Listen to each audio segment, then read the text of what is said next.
একবিংশ শতাব্দীতে দাঁড়িয়ে যখন গোটা বিশ্ব কৃত্রিম বুদ্ধিমত্তা, ক্যান্সার চিকিৎসা আর মহাকাশ গবেষণায় এগিয়ে যাচ্ছে, তখন একটি দেশ আবার ফিরে যাচ্ছে গোবর আর গোমূত্রের পূজায়। প্রশ্নটা খুব সাধারণ, এটা কি বিজ্ঞান নাকি অন্ধবিশ্বাসের রাষ্ট্রীয় সংস্করণ? ভারতে আজ এমন এক বাস্তবতা তৈরি হয়েছে যেখানে গোমূত্র শুধু ধর্মীয় আচারেই সীমাবদ্ধ নয়, বরং তাকে গবেষণার মোড়কে জাতীয় গর্ব বানানোর চেষ্টা চলছে।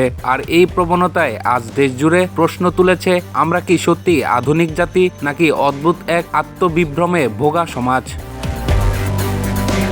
সম্প্রতি আইআইটি মাদ্রাজের পরিচালক ভি কামাকোটিকে পদশ্রী দেওয়ার গবেষণার পর বিতর্ক আরও তীব্র হয়, কারণ তার নামের সঙ্গে জড়িয়ে আছে গোমূত্রের অ্যান্টিব্যাকটেরিয়াল ও রোগ নিরাময়কারী গুণের দাবি। একজন শীর্ষ প্রযুক্তি প্রতিষ্ঠানের পরিচালক যখন এমন মন্তব্য করেন, তখন স্বাভাবিকভাবেই প্রশ্ন ওঠে, বৈজ্ঞানিক মানসিকতার জায়গাটা কোথায়? কংগ্রেসের কেরালা ইউনিট এই বিষয়টিকেই বিদ্রূপ করে বলেছেন, গোমূত্রকে বিশ্বমঞ্চে তুলে ধরার জন্যই কি এই রাষ্ট্রীয় সম্মান?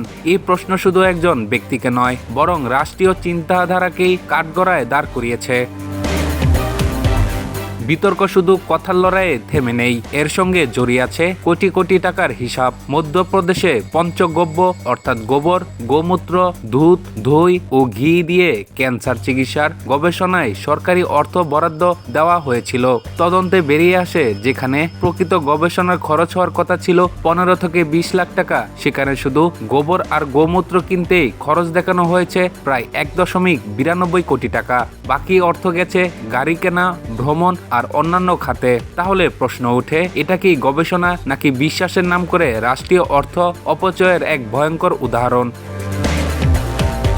সবচেয়ে বড় প্রশ্ন হলো, কেন বারবার শুধু গোবর আর গোমূত্রই মহা ওষুধ হয়ে উঠেছে? বিজ্ঞান তো পরীক্ষা, প্রমাণ আর ফলাফলের কথা বলে, কিন্তু এখানে ফলাফল নেই, আছে শুধু দাবি আর আবেগ। কোভিডের সময়ও আমরা দেখেছি কিভাবে মানুষ গোমূত্র দিয়ে ভাইরাস মারার চেষ্টা করেছিল, তার ফল কি হয়েছিল তা ইতিহাস জানে। তাহলে আজ রাষ্ট্র কি সেই একই ভুলকে নতুন মোড়কে বৈধতা দিচ্ছে?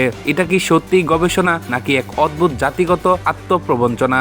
সিদ্ধান্ত আপনার। বিজ্ঞান নাকি বিশ্বাস, যুক্তি নাকি পূজা?